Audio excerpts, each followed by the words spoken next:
আনন্দ যদি করতে হয় একা একা নয়, যারা একা একা আনন্দ করেন তারা হলো স্বার্থপর, যারা শুধু নিজেদের নিয়ে ব্যস্ত, নিজের আনন্দ, নিজের সুখ, নিজের তৃপ্তি, এগুলি যারা করেন তারা হলো স্বার্থপর। আর যারা সার্বিক আনন্দ উপলব্ধি করেন, যারা সবার আনন্দে আনন্দিত, তারাই হলো ভক্ত। হরে কৃষ্ণ। তো জগৎকে তো শিক্ষা দিতে এসেছেন আমার চৈতন্য। জীবের অচৈতন্য সত্তা জাগ্রত করবার জন্য তিনি নাম নিলেন শ্রীকৃষ্ণ চৈতন্য মহাপ্রভু।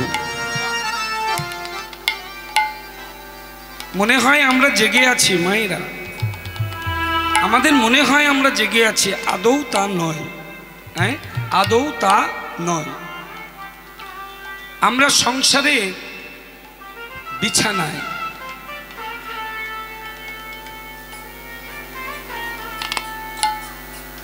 অহংকারের বালিশ মাথায় দিয়ে জাতি বিদ্যা মহত্ব রূপ যৌবনম, এই যে পাঁচটা অহংকার, এই পঞ্চ অহংকারের বালিশ মাথায় দিয়ে মোহ ঘুমে। আমাদের ঘুমের নাম হচ্ছে মোহ। এই যে আমার বাড়ি, আমার গাড়ি, আমার টাকা, আমার পয়সা, এই মোহ ঘুমে আমরা ঘুমিয়ে আছি।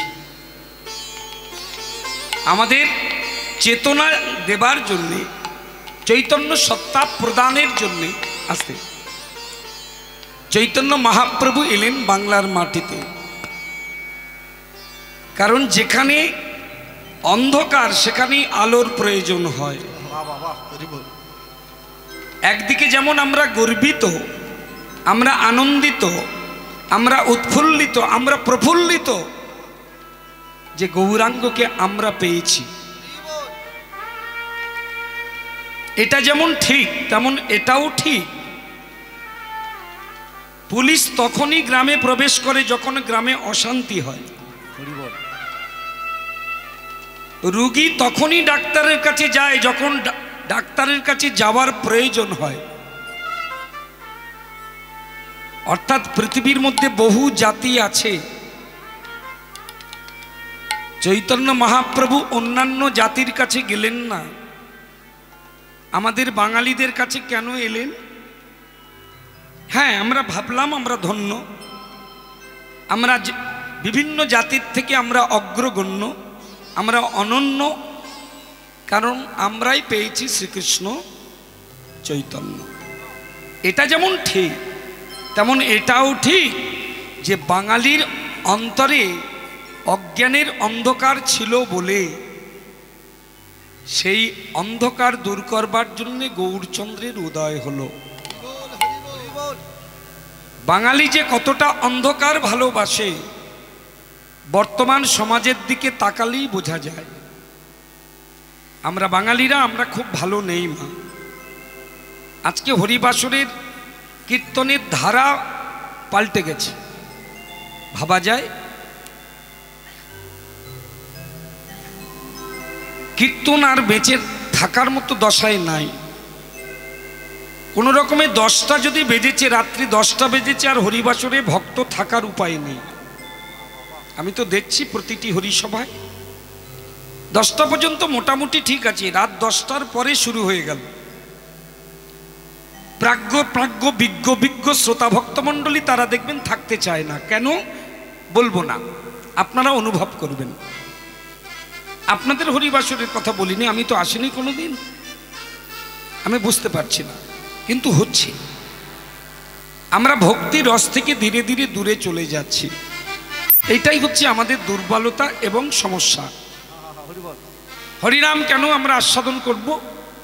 আমাদের চিত্ত মার্জিত হবে, আমাদের চিত্ত চঞ্চলতা থেকে অচঞ্চল হবে, ভগবানের চরণে আমাদের রতি জন্মাবে, মতি জন্মাবে, ভক্তি জন্মাবে। কিন্তু সেই কীর্তন শ্রবণ করে যদি আমরা উচ্ছৃঙ্খল হয়ে যাই, অভক্তির আশ্রয়ে যদি আমরা থাকি, তাহলে তো শুনে কোনো লাভ নাই। কারণ পরম দয়াল পরম করুণ চৈতন্য মহাপ্রভু তিনি আমাদের ঘরে এসেছিলেন কেন? এই কলিজীবের দশা দুর্দশা দর্শন করে। আজকে সেই চৈতন্য মহাপ্রভু একাধারে তিনি যেমন ভারতবর্ষের মাটি থেকে জাতি ধর্মের বেড়াজাল ভেঙে টুকরো টুকরো করে দিলেন। হরিদাস ঠাকুর যখন কাঁদছেন, সন্ন্যাসের পর 3 দিনের দিন যখন শান্তিপুরে নিয়ে এলো নিত্যানন্দ মহাপ্রভুকে, 10 দিন ব্যাপী সচিমায়ের রন্ধন করা অন্ন ব্যঞ্জন সেবা করলেন চৈতন্য মহাপ্রভু শান্তিপুরে, অদ্বৈতের বাড়ি। মায়ের গলাটি জড়িয়ে ধরে চৈতন্য মহাপ্রভু বলল, মা এবার আমার বিদায় দাও। তুমি তো আমার মূর্খা মা নয়, তুমি আমার জ্ঞানী, আমার পণ্ডিত মা। যার পিতা হলো নীলাম্বর চক্রবর্তী পণ্ডিত, যার স্বামী হলো জগন্নাথ মিশ্র পণ্ডিত, যার ছেলে হলো নিমাই পণ্ডিত। তুমি পণ্ডিতের মা, তুমি পণ্ডিতের স্ত্রী, তুমি পণ্ডিতের মেয়ে। বহুবার বলার প্রয়োজন নাই, তুমি এক কথাই বুঝবে, মা জীবের উদ্ধারের জন্য আমি এই বেশ গ্রহণ করেছি, সন্ন্যাসের বেশ। ওই যে বলছিলাম, নিজের জন্য যারা ভাবে তারা কামের দাসত্ব করে। আত্মেন্দ্র প্রতিবাঞ্ছা তারে বলে কাম। আর জগতের সুখের জন্য যখন জীব কিছু করে, মহাজন কিছু করে, ভক্ত যখন কিছু করে, তখন তাকে বলে প্রেম। কৃষ্ণেন্দ্র প্রতিবাঞ্ছা ধরে প্রেম ও নাম। মা কলিজবীর দ্বারে দ্বারে প্রেম বিতরণের তরে আমার এই বেশ। অনুমতি দাও, অনুমতি দাও জননী, অনুমতি দাও। তোমার প্রেমের বন্ধন থেকে আমাকে মুক্তি দাও। তুমি যদি না আমায় মুক্তি দাও মা, তখন জগদীবের আমি মুক্তি সাধন করব কেমন করে? কলিহত জীবকে আমি মুক্তি দেব কেমন করে? আমার এখন অনেক কাজ বাকি মা, আমার এখন অনেক কাজ বাকি। নিমাই রে, আমি জানি বাবা, তবে তুই ভাবিস না, চিন্তা করিস না, আমি তোকে ধরে রাখবো। আমি জানি নিমাই, আমি জানি তুই আমার সোনার ছেলে, আমার চাঁদ, আমার কণা, আমার 7 রাজার ধন এক মানি। আমি যদি তোকে বলি নিমাই তুই ঘরে ফিরে চল, তুই যাবি, এক কথাই যাবি, এটা আমি বিশ্বাস করি। কিন্তু নিমাই, শুধু একটা মা ডাক শুনবার জন্যে আমি সচিরানী, ওই একটা মা ডাক শোনার জন্যে তোর এত বড় কার্যে আমি বাধা দিতে পারি না বাবা। ছাই চাপা আগুনের মতো আমার বাৎসল্য প্রেমকে আমি চাপা রেখে অনুমতি দিলাম। শুধু যাবার সময় বলে জানি মাই, তুই কোথায় যাবি, কি করবি, তোর সংবাদ আমি কি করে পাবো? মা আমি এখন যাব প্রেম রাজ্য বৃন্দাবনে। অনুমতি দাও মা, অনুমতি দাও। তোমার অনুমতি ছাড়া আমি জগতে কিছুই করতে পারবো না মা। জননী জন্মভূমি স্বর্গাদ অপি গরীয়সী, তুমি আমার মা। 10 মাস 10 দিন ধরে জগৎ সংসারে সন্তান সন্ততি থেকে মায়ের উদরে আমি 13টা মাস তোমার গর্ভাগারে ছিলাম। 32 নাড়ি ছিন্ন করে তুমি আমাকে জন্ম দিয়েছিলে জগৎ সংসারে। বুকের দুগ্ধ দিয়ে, স্নেহ মায়া মমতা দিয়ে তুমি আমাকে মানুষ করেছো মা।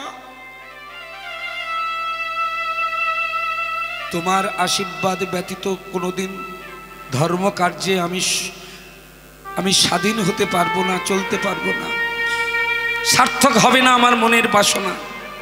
নিমাই, বৃন্দাবন যাবি? যাবি, নিশ্চয়ই যাবি, কিন্তু আমার একটা কথা শোন। আমি তো মরে যাব বাবা, আমার তো দেখ বয়স হয়েছে। ব্যথার শেল বিদ্ধ হতে হতে আমি এখন জর্জরিত হয়ে গেছি। নিমাই, তুই তো আমার পণ্ডিত ছেলে, তুই তো জানিস আমি আমার স্বামীকে হারিয়েছি, তার আগে আমার বড় ছেলেটাও চলে গেল আমাকে ছেড়ে, তার আগে 8টা মেয়ে আমার গর্ভে এলো, জন্ম নিল, মারা গেল। সারা জীবনে আমি কম দুঃখ পাইনি নিমাই।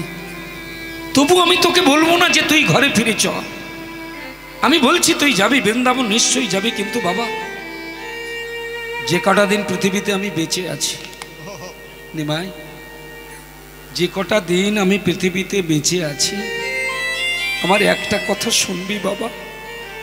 বল না। মা, এ তুমি কি বলছো মা? এমন করে কেন বলছো? তুমি আমাকে আদেশ করো, তুমি আমার মা। আমি যদি জগতে মায়ের আদেশ পালন না করি, তাহলে পৃথিবীতে কেউ পিতামাতার আদেশ পালন করবে না। নিমাই, তুই বৃন্দাবনে এখন যাস না বাবা, যেতে হয় যদি তবে কাছাকাছি পুরীতে গিয়ে থাক। পুরী প্রতি বছর আমি তোকে রান্না করে ঝালি পাঠিয়ে দেবো রথযাত্রায়, আমার রান্না করা খাবার তুই খাবি। আমি এই কথাটা শুনেই আনন্দ পাবো রে নিমাই। আমি যাব না, আমি পুরী ধামে যাব না, তোর সামনে দাঁড়াবো না, কারণ আমি মা। আমি যদি তোর সামনে গিয়ে দাঁড়াই, তুই যদি চোখের জলে বুক ভাসাস, জগতে তোর নামে কলঙ্ক হবে। সন্ন্যাসী মায়ের জন্য কাঁদছে, কলঙ্ক শুধু তোর নয় বাবা, এ কলঙ্ক আমার। মা, তাই হবে মা। তুমি যখন বলেছ আমি আজই পুরী যাত্রা করব, মহাপ্রভু চলে যাবেন, এই জায়গাটা লক্ষ্য করুন।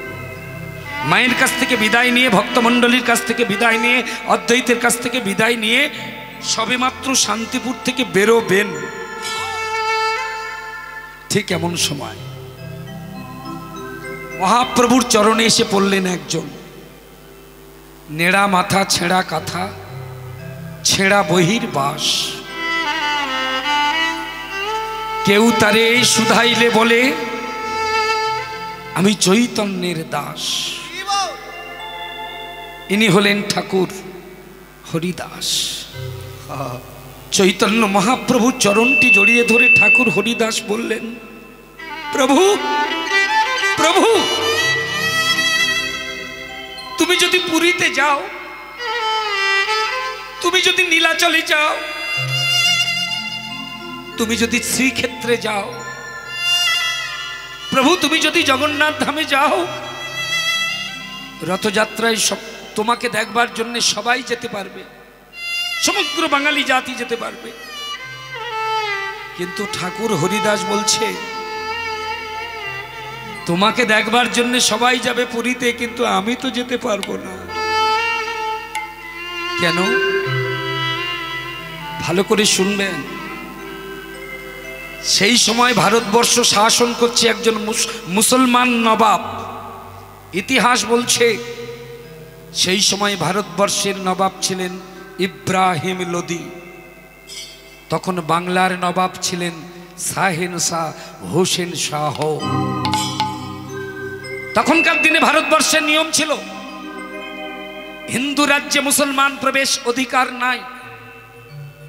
মুসলমান রাষ্ট্রে কোনোদিন, মুসলমান রাজ্যে হিন্দুরা প্রবেশ করতে পারত না। এই বিধি, এই নিষেধ, এই নিয়ম, এই কানুন তখন বলবৎ ছিল। তাই ঠাকুর হরিদাস বললেন, প্রভু যেখানে আমার জগন্নাথ আছে, যেখানে আমার বলভদ্র সুভদ্রা আছে, সেই জগন্নাথ ধাম যে রাজ্যে, সেই রাজ্যটা হলো উড়িষ্যা।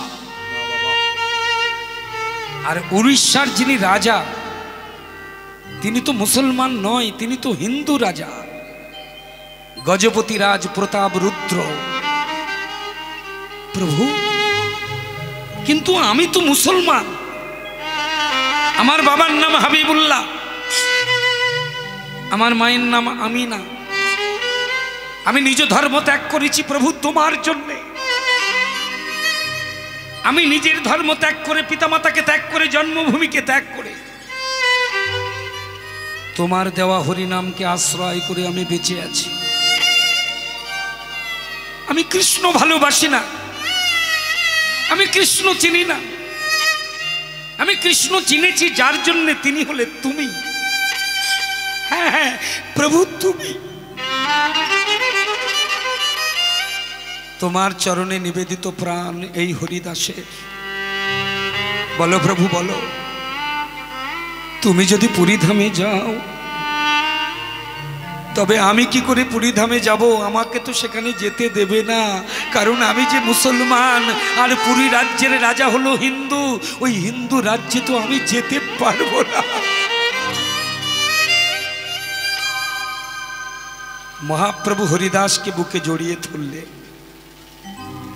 হরিদাসকে বুকে জড়িয়ে ধরে বললেন, হরিদাস শুনে নাও, আমি বুঝেছি তোমার মনের ব্যথা, মনের জ্বালা, মনের যন্ত্রণা, তাই শোনো, তুমি আমাকে 2 বছর সময় দাও ঠাকুর হরিদাস। 2 বছর আমি তোমাকে কথা দিয়ে যাচ্ছি। এই 2 বছরের মধ্যে ভক্তমণ্ডলী, আমার মমতাময়ী মায়েরা, কেন গৌরাঙ্গকে আমরা ভগবানের আসন দিলাম? কেন তিনি আমাদের কাছে ভগবান? দেখুন, আজকে কথা দিল 2 বছরে আমি ভারতবর্ষের মাটি থেকে জাতি ধর্মের বেড়াজাল ভেঙে দেব। হরিদাস, 2 বছর তুমি আমাকে সময় দাও। কি ইব্রাহিম লোদি, কি শাহেন শাহ, হোসেন শাহ ভারতবর্ষের মাটিতে হিন্দু মুসলমানের বিরোধিতা করবে না, মুসলমান হিন্দুর বিরোধিতা করবে না। 2 বছরের মধ্যে পুরীধামে মুসলমান প্রবেশ অধিকার আমি পাইয়ে দেব। কথা দিলেন চৈতন্য। তখন তার বয়স 24 বছর। ঠিক তার বয়স যখন 26 বছর, গজপতিরাজ প্রতাপরুদ্র চৈতন্যের চরণ প্রাপ্ত হলেন।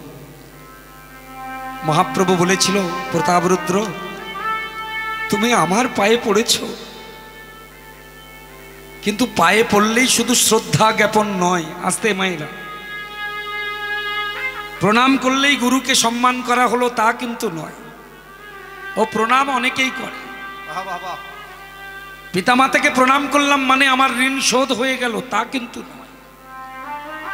গুরুর ইচ্ছা পূরণ, পিতামাতার ইচ্ছা পূরণ, সেটা তুমি কতটা করতে পারছো, তাহলে তোমার প্রণামের মূল্য আছে। রাজা প্রতাপরুদ্র বলল, প্রভু আদেশ করো। হ্যাঁ, আদেশ করো। আমি জানি তুমি করুণা করে, কৃপা করে আমার এই পুরীধামে এসেছো প্রভু। এতদিন বাঙালিরা আমাদেরকে নিমন্ত্রণ করতো বাংলার মাটিতে, কেন জানো? পালকি বইবার জন্যে। আমরা উড়িয়া, তো উড়িয়া, ওই বাঙালিদের ছেলে মেয়েদের বিয়ে যখন হতো, পালকির ডান্ডা কাঁধে নিয়ে আমরা হেইয়া বলো হেইয়া, হেইয়া বলো হেইয়া করে পালকি বইতাম। জানো প্রভু, আমাদেরকে বাড়ির বাইরে বসিয়ে রাখতো। আজকে সেই বাঙালির মধ্যমণি তুমি চৈতন্য কৃপা করে এসেছো আমাদের এই পুরীধামের মাটিতে প্রভু। তাই তো তুমি রাজার রাজা হয়ে,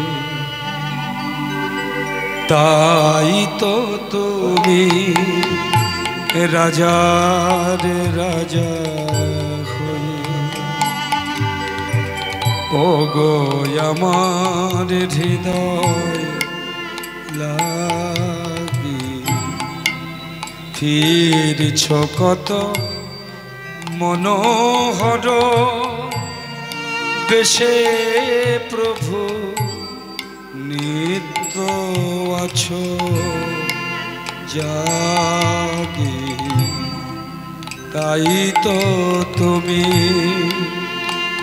রাজার রাজা হই। এই হলো আমার বিশ্বকবি। একদম যেন প্রতাপরুদ্রের মনের কথা। প্রতাপরুদ্র বলছে, চৈতন্য, হে প্রভু চৈতন্য, এই উড়িষ্যার মাটিতে সকল প্রজারা আমাকে বলে আমি উড়িষ্যার রাজা, আমি উড়িষ্যার রাজা। কিন্তু ওরা আমাকে রাজা বললেও আমি জানি, আমি বুঝি তুমি হলে রাজার রাজা। কেন জানো? আমি যে রাজা, আমার ভিতরে জীবাত্মা হয়ে ভগবান তুমি যদি না থাকো, তাহলে আমার রাজত্বও থাকবে না, আমার ব্যক্তিত্বও থাকবে না, আমার গুরুত্বও থাকবে না।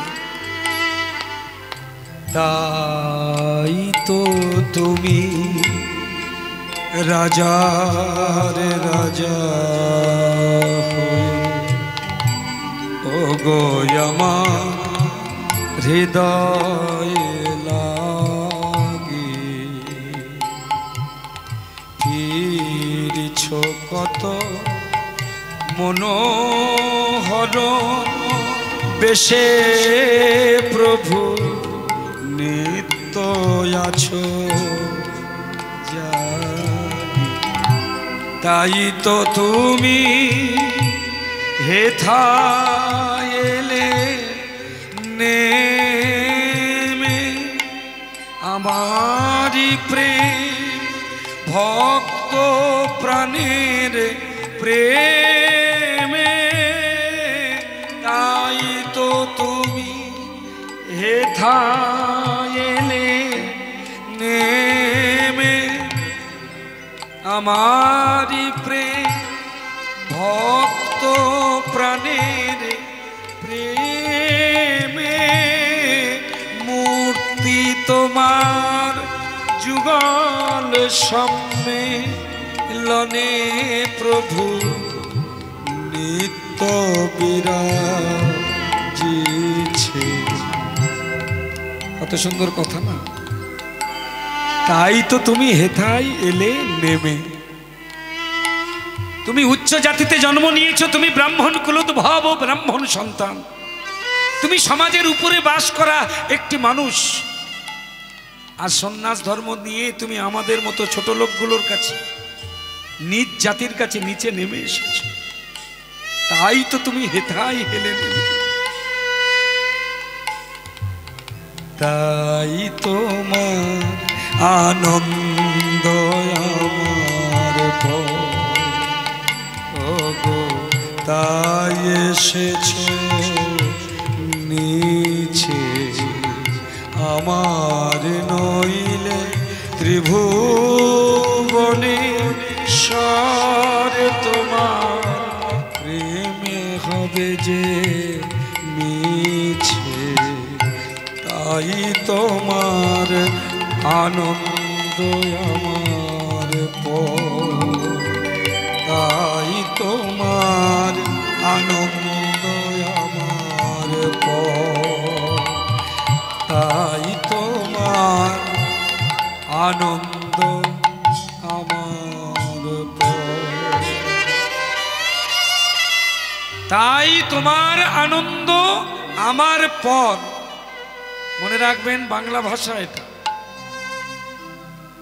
এখানে পর শব্দের রয়ের উপরে একটা হসন্ত আছে নাকি, একটা কমা আছে, উপরে কমা।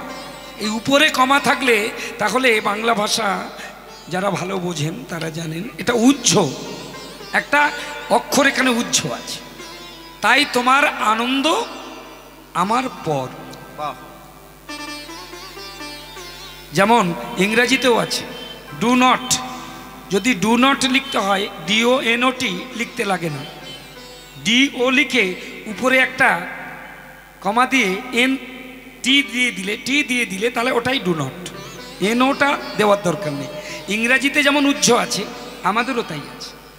এই যে বলছে তাই তোমার আনন্দ আমার পর, এখানে হর্ষটা উজ্জ আছে। এখানে পর মানে পর নয়, পর মানে উপর।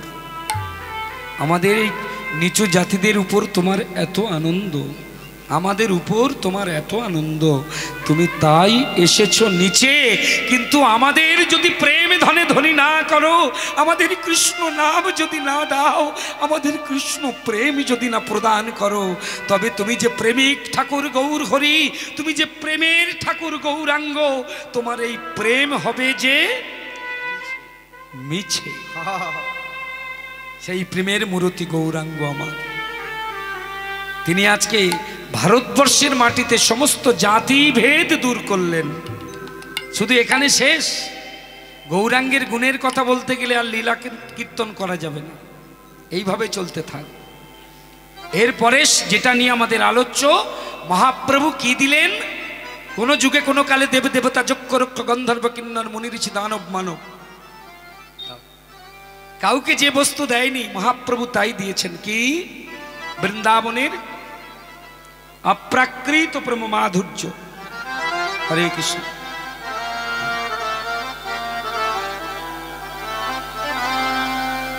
একটু দুটো খোলে স্পর্শ করি,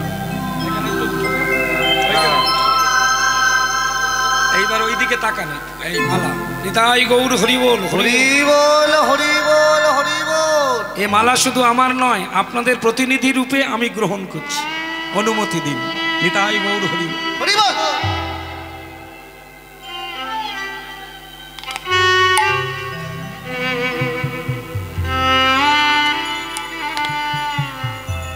হরে কৃষ্ণ। মায়েরা, তাহলে মহাপ্রভু কি দিলেন আমাদের? আসতে পৃথিবীর বুকে কাউকে যে বস্তু দেয়নি, কৃষ্ণ প্রেম দান করেছেন। এই প্রেম তিনি কোনো যুগে দেয়নি। অর্পিত চরঙ্গ চিরাত করেন অবতীর্ণ কলৌ সমর্পয়তুম উন্নত উজ্জ্বল রসাং। কি সেটা? উজ্জ্বল রসটা কি না? ভক্তি শ্রিয়ম, নিজ প্রেম সম্পদ তিনি আমাদেরকে প্রদান নয়, সমর্পয়তুম। এইখানে শেষ নয়, আরো আছে। 3 নম্বর হলো, প্রথম তিনি জাতিভেদ দূর করলেন, দ্বিতীয়ত সত্য ত্রেতা দাপরে যা দেয়নি কলিযুগে দিলেন, প্রেম দান করলেন, সভক্তি দান করলেন। আর 3 নম্বরটা নিয়ে আজকে আমাদের আলোচ্য, যে লীলারস ব্রহ্মা জানতে পারেনি, শিব জানতে পারেননি, ইন্দ্র চন্দ্র বরুণ কুবেরাদি দেবতারা জানতে পারেননি, সেই অকৈতব কৃষ্ণ প্রেম যিনি জম্বু নদহেম, যে প্রেম নৃলোকে না হয়, নৃলোক মানে নরলোক, দন্তন্য রি, যে প্রেম নীলোকে না হয়, যদি হয় যোগ না হয় বিয়োগ, বিয়োগ হইলে কভু না জুয়ায়, সেই প্রেম রসে পরিপূর্ণ লীলা, ব্রজ লীলা তিনি প্রকাশ করলেন।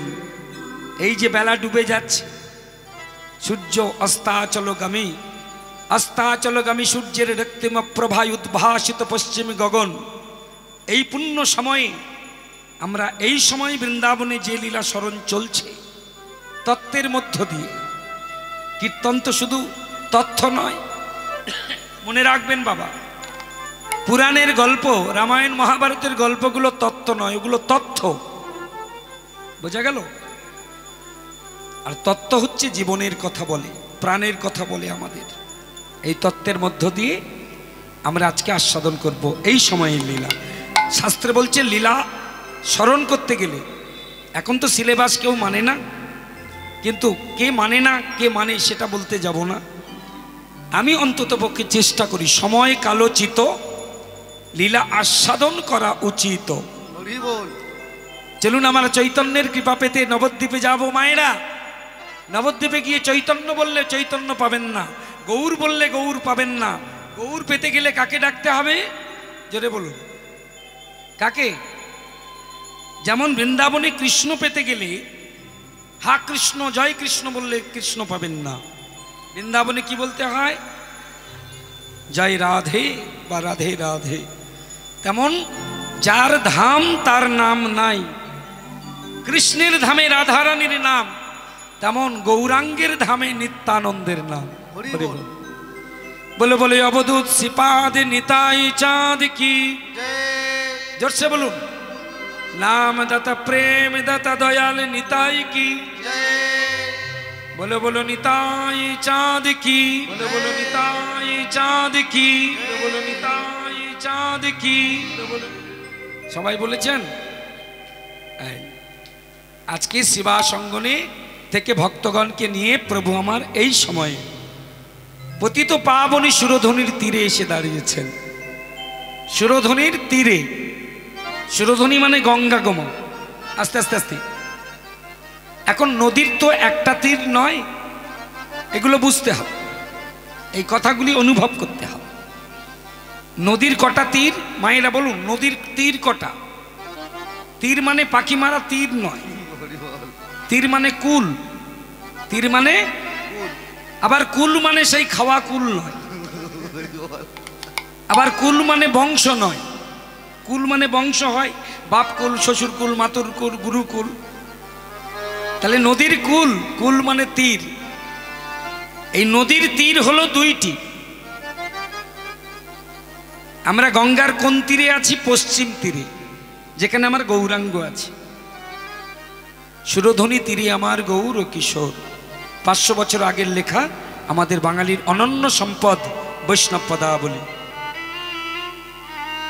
আগে আমরা জানবো কোন তীরে গৌরাঙ্গ খেলা করছেন। সেই গৌরাঙ্গ কি শুধু নবদ্বীপের তীরে খেলেন? এখানে কি সুরধ্বনি নেই? এখানে কি তীর নেই? এখানে কি গৌরাঙ্গ নেই?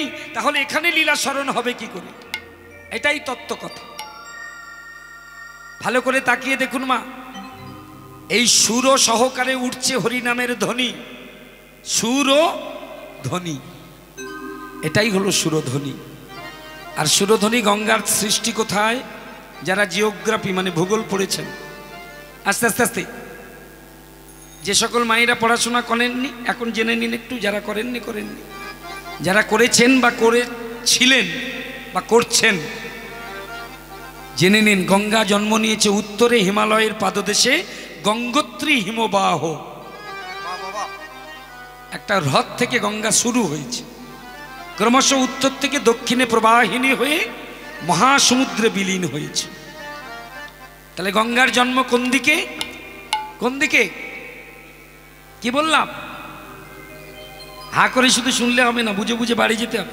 এরপরে পরীক্ষা হবে, কোশ্চেন দেওয়া হবে, উত্তরপত্র দেওয়া হবে, লেখালেখি করতে হবে, বাড়িতে নিয়ে যেতে হবে না। এই গঙ্গার জন্ম উত্তরে। আমাদের শরীরের মধ্যে উত্তর দিক কোনটা? এদিকে তাকান, এটাই তত্ত্ব।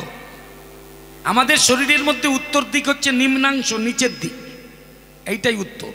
এইখানে উদরের মাঝখানে দেখবেন একটা হ্রদ আছে, আছে না? গর্ত আছে না? সবার গর্ত নেই, দু একজনের আবার বাইরে ঠেলে থাকে, নারী কাটা গন্ডগোল হয়ে গেল নাকি? এই জায়গাটার নাম কি? এই যে হ্রদটার নাম কি? আমরা গ্রামাঞ্চলে কি বলি? নাই। আগে মায়ের সঙ্গে আমার কানেকশন ছিল, এখন আর নাই। কোথা থেকে কানেকশন ছিল? এইখান থেকে কানেকশন। আমার মা যা খেত, মানে যা সেবা করত, সেই খাদ্যের নির্যাস আমি পেতাম। কোথায় ছিল সেই নারী? এইখানে, এখন আর নাই। এই জন্য জায়গাটার নাম নাভি বা নাই। আস্তে, এটাই হচ্ছে গঙ্গোত্রী হ্রদ। এই যে আমরা কথা বলছি, এই যে আমরা কথা বলছি, এই যে আমরা গান করছি, যত শব্দ ব্রহ্ম, সব শব্দ তৈরি হয় আমাদের এই নাভি কমলে। মনে রাখবেন, এইখানের উপরে শব্দ, নিচের দিকে কোনো শব্দ নেই। বোঝা গেল? তাহলে এইটাই যদি গঙ্গোত্রী হয়, তাহলে আমাদের কণ্ঠনালীটা হচ্ছে গঙ্গার গতিপথ, সুর ও ধ্বনি। এই কণ্ঠনালী দিয়ে বিশ্বে সেই শব্দ ব্রহ্মগুলো বিলীন হচ্ছে। যেমন গঙ্গার জল মহাবিশ্বে মহাসমুদ্রে বিলীন হয়, তেমন আমাদের শব্দ ব্রহ্ম, আমাদের সুর, আমাদের ধ্বনি এই বদন থেকে সারা বিশ্বে বিলীন হচ্ছে। এইবার তত্ত্ব কথাটা মূল জায়গায় এলাম। আস্তে, এটা যদি উত্তর হয়, এটা যদি দক্ষিণ হয়, তাহলে পূর্ব কোনটা পশ্চিম কোনটা?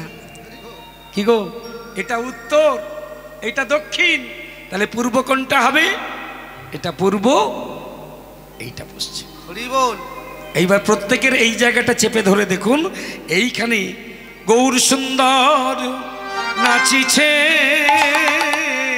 গৌর সুন্দর নাচিছে, গৌর সুন্দর নাচিছে, সহচরের বদন হেরে গৌর সুন্দর নাচিছে, সহচরের বদন হেরে গৌর সুন্দর নাচিছে, সহচরের বদন হেরে গৌর সুন্দর নাচিছে, ব্রজ ভাবে বিভোর হয়ে গৌরাঙ্গ নাচিছে, ব্রজ ভাবে বিভোর হয়ে গৌর সুন্দর নাচিছে, ব্রজ ভাবে বিভার হয়ে গৌর সুন্দর নাচিছে, ভাবের প্রকাশ হলো রে, ভাবের প্রকাশ হলো রে, ভাবের প্রকাশ হলো রে, ভাব সিন্ধু গোনা চাঁদে ভাবের প্রকাশ হলো রে, ভাব সিন্ধু গোরা চাঁদে সুরধ্বনি গঙ্গার তীরে, ভাব সিন্ধু গোরা চাঁদে, সুরধ্বনি গঙ্গা তীরে, তাই গৌর সুরধ্বনি গঙ্গা তীরে, ভাব সিন্ধু গোরা চাঁদে, সুরধ্বনি গঙ্গা তীরে, ভাব সিন্ধু গোরা চাঁদে গৌর সুন্দর নাচিছে, সহচর মেলি গোরা আজ আনন্দে বিভোর বিভোর, আনন্দে বিভোর, গো শব্দে গোবিন্দ, রা শব্দে রাধা, যেমন গোবিন্দ আর রাধা মিলিত হলো, সেই জন্যে গৌরাঙ্গের নাম হলো গো রা। কখনো তিনি কৃষ্ণ, কখনো তিনি রাধা। ব্রজেন্দ্র নন্দন যেই আজ শচী সুত হইল সেই, ওখানে কানাই, এখানে নিমাই, ওখানে কৃষ্ণ অঙ্গ, এখানে গৌরাঙ্গ, হরি বল। ওখানে ত্রিভঙ্গ, এখানে গৌরাঙ্গ। বাবা যিনি ব্রজের কানাই তিনি নদিয়ার নিমাই, তাই ব্রজের মাটিতে যে যে লীলা তিনি স্মরণ করেছেন, আজ গৌরাঙ্গ হয়ে নদিয়ার মাটিতে এসে সেই লীলা তিনি আস্বাদন করছেন। আজ এই বিকাল বেলায় গৌর সুন্দর আমার গঙ্গার তীরে কি করছেন? বিকাল হলেই ছেলেরা দেখবেন স্কুল থেকে এসে বেরিয়ে যায়, এই এই কোথায় যাচ্ছি না, মা বাবা জিজ্ঞাসা করছে। ওই যে ছেলেরা স্কুল থেকে এলো, কোনো রকমে খেলো, খাবার পরেই বেরিয়ে যাচ্ছে, মা বলছে হ্যাঁ কোথায় যাচ্ছিস? ছেলে ফিরে বলছে মা একটু খেলবো না, সন্ধে হলেই তো খেলা, এই পড়াশোনা, সন্ধে হলেই তো পড়াশোনা। এই বিকাল বেলায় কিন্তু খেলতে হয় না গো মা, ছেলেদের খেলার সুযোগ করে দেবেন, শুধু বই আর বই, বই আর বই। কারণ ভগবান নিজেই খেলতে ভালোবাসেন, তিনি খেলার পাগল। এই দেখুন আজকে খেলছেন। খেলয়ে বিনা খেলয়ে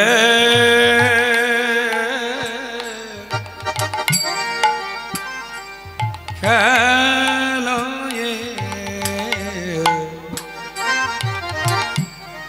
খেলয়ে বিনোদ খেল আমার গোরা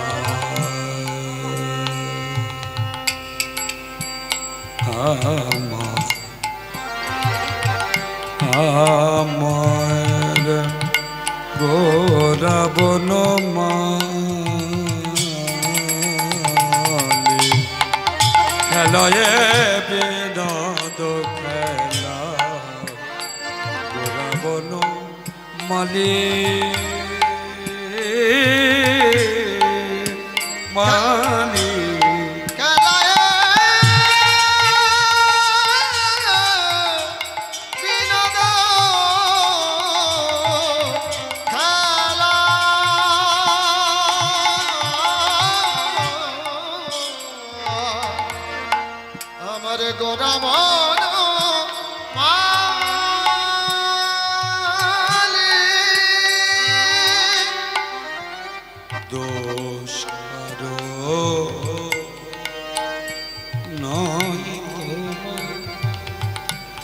আমি শোকাত সলিলে ডুবে মরি শ্যামদ কারো।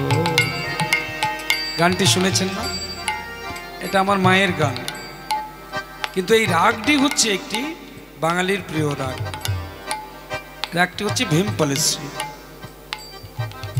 খেলয়ে বিনোদ খেলা, খেলয়ে বিনোদ খেলা,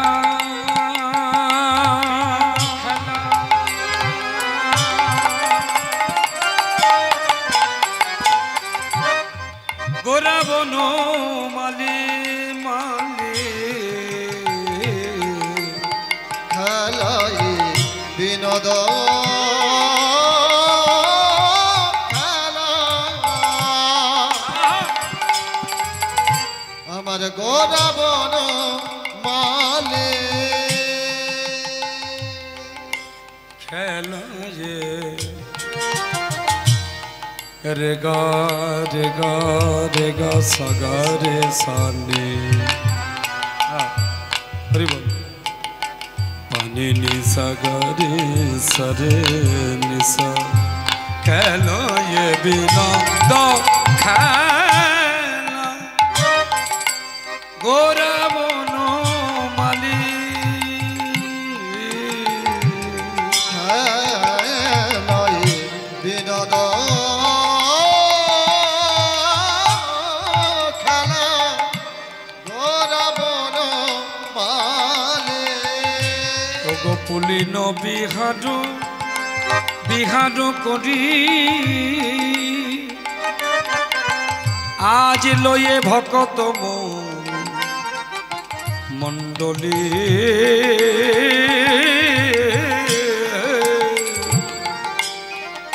পুলি নবে হার করে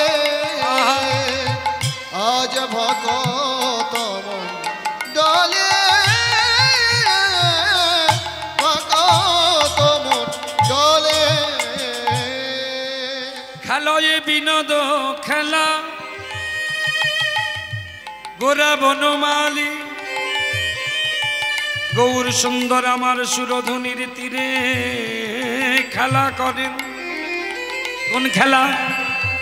না না, ফুটবল নয়, ক্রিকেট নয় গো মায়েরা,